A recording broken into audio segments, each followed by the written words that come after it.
प्रश्नावली 3.5 का चौथा का तीसरा प्रश्न। यश ने एक टेस्ट में 40 अंक अर्जित किए।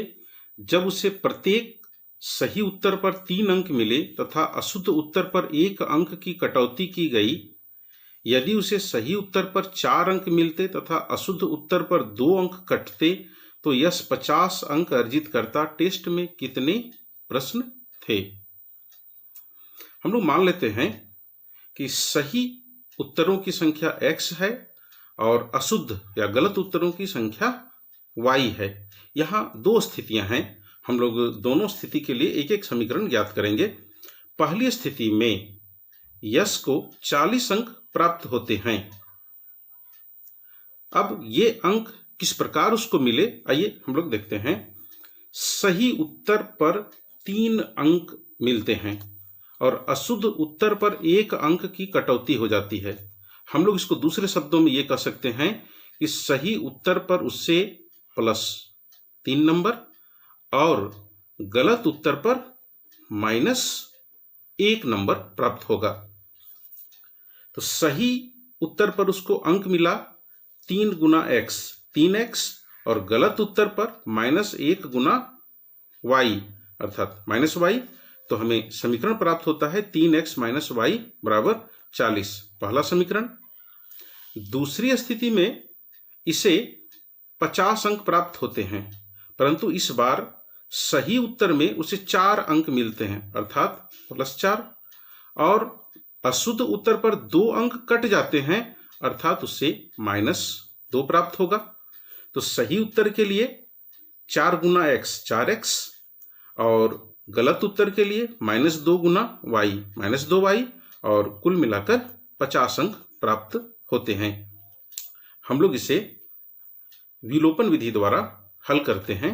तो विलोपन विधि द्वारा हल करने के लिए किसी भी एक चर के गुणांकों का बराबर होना आवश्यक है।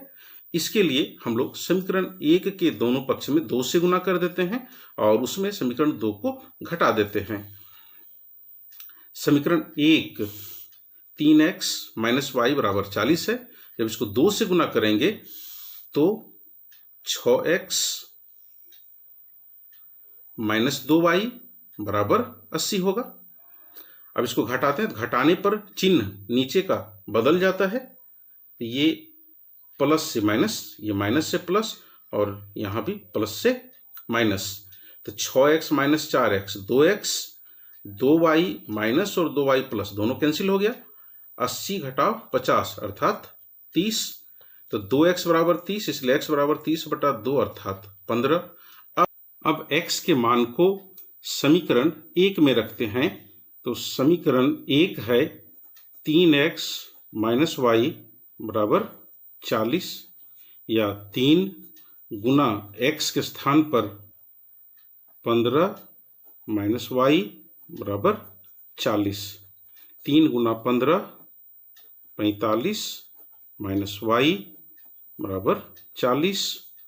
तो -y बराबर 40 45 का साइड हम लोग चेंज कर रहे हैं तो चिन्ह प्लस से माइनस हो गया। तो -y 40 - 45 -5 या y बराबर 5। तो इस प्रकार सही उत्तरों की संख्या हम लोग x माने हैं तो x ज्ञात हुआ 15 और y गलत उत्तरों की संख्या माने वह निकला 5। हमें ज्ञात करना है टेस्ट में कितने प्रश्न थे। तो टेस्ट में प्रश्नों की संख्या बराबर x जोड़ y अर्थात 15 जोड़ 5 बराबर 20।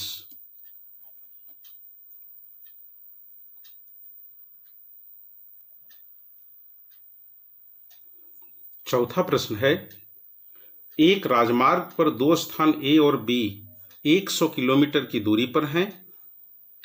एक कार A से तथा दूसरी कार B से एक ही समय चलना प्रारंभ करती है। यदि ये कारें भिन्न भिन्न चालों से एक ही दिशा में चलती हैं तो वे 5 घंटे पश्चात मिलती हैं।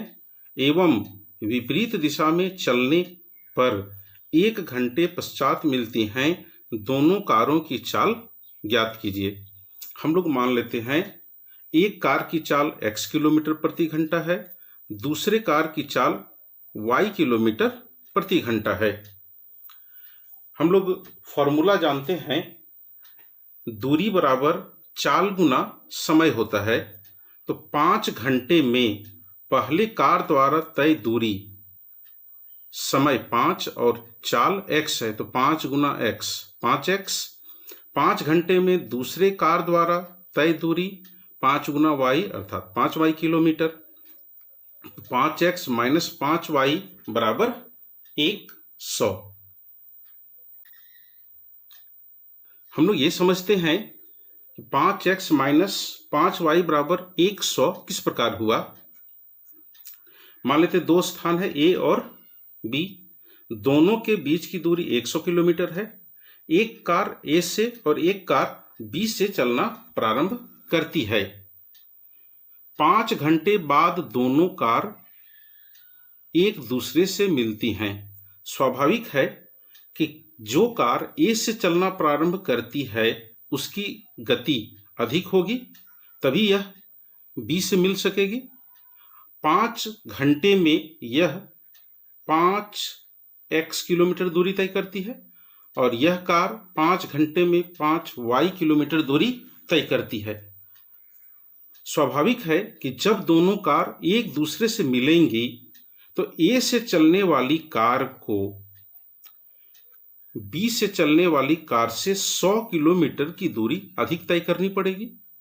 इसलिए हम लोग 5x माइनस 5y को 100 लिखे। यह समीकरण 1 हो रहा है। दोनों पक्षों में 5 से भाग दे देते हैं तो यहाँ x बचेगा, यहाँ y और 100/5 अर्थात 20। तो समीकरण प्राप्त हुआ x माइनस वाई बराबर 20। 1 घंटा में पहले कार द्वारा तय दूरी x, क्योंकि इसकी चाल x किलोमीटर प्रति घंटा है। 1 घंटा में दूसरे कार द्वारा तय दूरी y किलोमीटर, क्योंकि इसकी चाल y किलोमीटर प्रति घंटा है। और x प्लस वाई बराबर 100। आइए फिर से समझते हैं कि यह 100 कैसे हुआ। अब दोनों कार एक दूसरे की ओर चल रही हैं। यह कार इधर है और अब इस कार की दिशा इधर हो गई। तो स्वाभाविक है कि जब दोनों मिलेंगी तो दोनों के द्वारा तय की गई दूरी 100 किलोमीटर होगा। इसलिए हम लोग लिख रहे हैं x प्लस वाई बराबर 100। हम लोग विलोपन विधि से इसे हल करते हैं। दोनों समीकरणों को जोड़ दे रहे हैं तो x और x 2x माइनस वाई और प्लस वाई कैंसिल हो गया। 20 और 100 120, तो 2x इज इक्वल टू 120, तो x is equal to 120/2 is equal to 60। अब x का मान समीकरण 2 में रखते हैं। तो समीकरण 2 है x प्लस वाई बराबर 100, तो x के स्थान पर 60 रखे तो 60 जोड़ y बराबर 100, तो y 100 माइनस 60 बराबर 40। तो पहले कार की चाल 60 किलोमीटर प्रति घंटा और दूसरे कार की चाल 40 किलोमीटर प्रति घंटा। तो प्रश्न है, 5वां प्रश्न है, एक आयत का क्षेत्रफल 9 वर्ग इकाई कम हो जाता है यदि उसकी लंबाई 5 इकाई कम कर दी जाती है और चौड़ाई 3 इकाई बढ़ा दी जाती है। यदि हम लंबाई को 3 इकाई और चौड़ाई को 2 इकाई बढ़ा दें तो क्षेत्रफल 67 वर्ग इकाई बढ़ जाता है। आयत की विमाएं ज्ञात कीजिए, अर्थात आयत की लंबाई एवं चौड़ाई ज्ञात करनी है। मान लेते हैं आयत की लंबाई x इकाई, चौड़ाई y इकाई, तो स्वाभाविक है उसका क्षेत्रफल xy होगा, क्योंकि आयत का क्षेत्रफल बराबर लंबाई गुना चौड़ाई होता है। यहां पर 2 स्थितियां हैं। पहली स्थिति में लंबाई को 5 इकाई कम किया जाता है, इसलिए x माइनस 5 लिख रहे हैं। चौड़ाई को 3 इकाई बढ़ा दिया जाता है, इसलिए y प्लस 3 लिख रहे हैं। तो इस दोनों को गुना करेंगे तो क्षेत्रफल ज्ञात होगा। लेकिन इस स्थिति में क्षेत्रफल 9 वर्ग इकाई कम हो जाता है, तो इसलिए पहले का क्षेत्रफल xy माइनस 9 कर देंगे तो दोनों एक दूसरे के बराबर होगा। अब इसको हल करते हैं तो हमें समीकरण ज्ञात होगा, x गुना वाई एक्स वाई, एक्स गुना 3x, -5 गुना Y -5y, minus plus minus 5 तिया 15 बराबर XY -9। हम लोग XY को LHS में ला रहे हैं और -15 को RHS में ला रहे हैं, तो XY और XY कैंसिल होकर बचा 3XY -5y और -9 जोड़ 15 बराबर 6, समीकरण 1। दूसरी स्थिति में लंबाई 3 इकाई बढ़ जाती है और चौड़ाई 2 इकाई बढ़ जाती है। दोनों को गुना करेंगे, क्षेत्रफल ज्ञात होगा, लेकिन क्षेत्रफल अब 67 वर्ग इकाई बढ़ जाता है, तो XY में 67 जोड़ देंगे तो यह भी क्षेत्रफल, यह भी क्षेत्रफल, दोनों एक दूसरे के बराबर होगा। x गुना वाई एक्स वाई, x गुना 2x, 3 गुना वाई 3y, 3 गुना 2 6। अब फिर हम लोग XY को LHS और 6 को RHS में ला रहे हैं, तो XY और XY कैंसिल होगा, बचेगा 2x जोड़ 3y और 67 माइनस 6 बराबर 61। हम लोग इसे विलोपन विधि से हल करना चाहेंगे।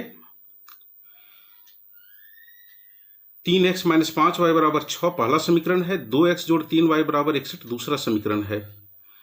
y के गुणांकों को बराबर करना है तो इस 3 से समीकरण 1 को गुना करेंगे और 5 से समीकरण 2 को गुना करेंगे।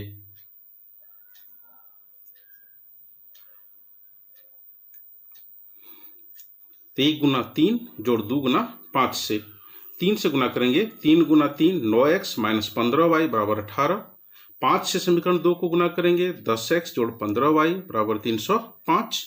9x और 10x 19x minus 15y plus 15y cancel हुआ, 18 और 305 323, तो x बराबर 323 बटा 19, 323 को 19 से भाग देंगे 17 प्राप्त होता है। अब x का मान समीकरण 1 में रखते हैं, तो 2 गुना 17 जोड़ 3y बराबर 61, 2 गुना 17 34 जोड़ 3y बराबर 61, 34 के साइड को चेंज करते हैं, 61 माइनस 34 बराबर 27, तो y बराबर 27 बटा 3 बराबर 9, तो y बराबर 9, अर्थात आयत की लंबाई 17 इकाई और चौड़ाई 9 इकाई। लोग इसकी सत्यता की जांच कर सकते हैं। इस आयत का क्षेत्रफल 17 गुना 9 बराबर 153 वर्ग इकाई। पहली स्थिति में आयत की लंबाई को 5 कम किया जाता है, तो 17 घटाव 5 बराबर 12। चौड़ाई को 3 बढ़ाया जाता है, 9 जोड़ 3 बराबर 12। अब इसका क्षेत्रफल, तो 12 को 12 से गुना करेंगे 144। क्षेत्रफल 9 कम हो जाता है, तो 153 में 9 कम करते हैं तो 144, दोनों एक जैसा है, अर्थात पहली स्थिति संतुष्ट हुई। दूसरी स्थिति में लंबाई को 3 इकाई बढ़ाया जाता है, तो 17 जोड़ 3 बराबर 20 और चौड़ाई को 2 इकाई बढ़ाया जाता है, तो 11। अब क्षेत्रफल निकालेंगे तो 20 गुना 11 220, क्षेत्रफल 67 बढ़ जाता है, तो 153 जोड़ 67, 3 और 7 10 के 0, 5 1 6 6 12 के 2, 1 और 1 2, देखिए दोनों बराबर हुआ, अर्थात हमारा हल समीकरण के इस प्रश्न के दोनों कथनों को संतुष्ट करता है, अर्थात हमारा उत्तर सही है। धन्यवाद।